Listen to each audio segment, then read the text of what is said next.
In this video, I am going to introduce the concept of relative extrema, where extrema means either a relative minima or a relative maxima. Sometimes relative minima and relative maxima are called local minima or local maxima. So a relative minima is the lowest point within a small interval on a graph. So when we take a look at this particular graph, we see that right here we have a minimum point.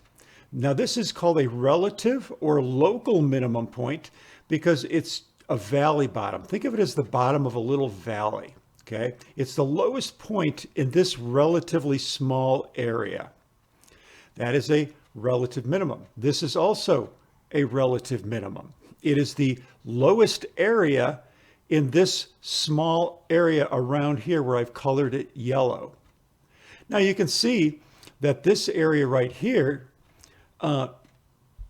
even though it is a relative minimum, this point down here is lower than it, but that doesn't matter. This is the lowest area in this relatively small area of the graph, relative minimum in this small area of the graph. Likewise, the relative maxima is the highest point within a small interval on the graph. So within this small interval on the graph, this top of the hill, I like to call it a hilltop, is a relative maxima. And here we have another hilltop. That is a relative maxima. Now it's clear that these are not the highest points on the graph because we have a point over here which is higher, but that doesn't matter. Okay, these areas that I've highlighted in blue are relative maxima because they are the highest point in this small part of the graph, the hilltops. So think of the maxima as hilltops and think of the minimum as bottoms of valleys. Now, we want to be able to find the relative extrema. And as it turns out, relative extrema, if they exist, will occur at critical values. Now we already know how to find critical values. The critical values are defined in one of two ways. They are defined as where the first derivative equals 0 or where the first derivative is undefined. So to find the relative extrema, we need to just simply find the critical values. So in this first example, let's find the first derivative. So the first derivative is going to be 8x minus 8. Now clearly there's no point where the first derivative is undefined. So all we need to do is find where it's equal to 0. So 8x equals 8 or x equals 1. So we have a relative extrema at x equals 1, which means it's either a hilltop or it is a bottom like that, okay? Now we don't know which one yet, and that's going to come in a future lesson. We're going to learn how to determine whether it's the top of the hill or the valley bottom. Right now we know that at x equals 1, we have one or the other of those. Okay, in the next example, let's find the first derivative. Again, we'll want to rewrite f of x as 5 times x minus 3 to the 1/2. And so we're going to have 5 halves times x minus 3 to the negative 1/2.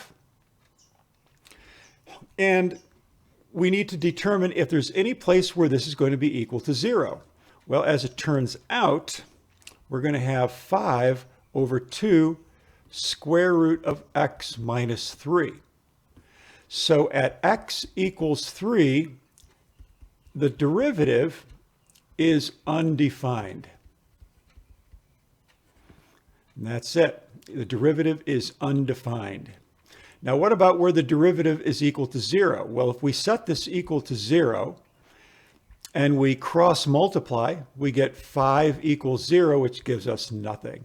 So we have one relative extrema at x equals 3. Now, because x equals 3 is undefined, that means it's either going to come to like a point like this or down to a point like that. We don't know which one right now.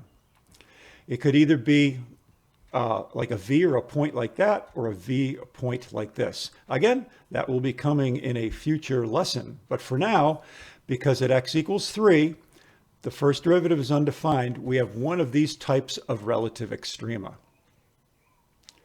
And the next example, once again, we will want to rewrite this function as 20x to the 1/2 power minus x squared. And let's find the derivative. 1/2 times 20 is 10.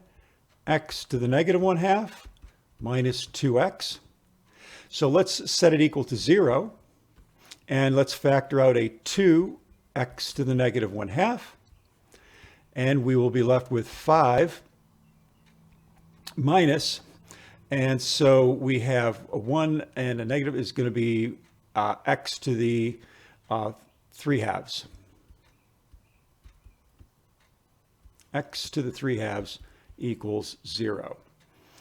And remember, this is x to the 2/2, so negative 1/2 plus 3/2 is 2/2. Now, where is this equal to 0? Well, if we set 2 over the square root of x equal to 0, we get nothing. We get 2 equals 0, so that gives us nothing. When we set 5 minus x to the 3/2 equal to 0, we get x to the 3/2 equals 5. Raising each power to the side to the reciprocal power, we get x is equal to 5 to the 2/3 power, which I would simplify probably just to write it as the cube root of 25. All right, so we have 2f prime of x is equal to 0 at the cube root of 25. But where is this function undefined? Well, if we go back over here, we can see that in my first derivative, I have a division by 0. So the first derivative, f prime of x, is undefined at x equals 0. So the cube root of 25 is going to give me either a relative maximum or a relative minimum like that. And then f prime of x being undefined at 0 is either going to give me a point like that or a point like that. And again, we'll figure out which one of those it is in a future lesson.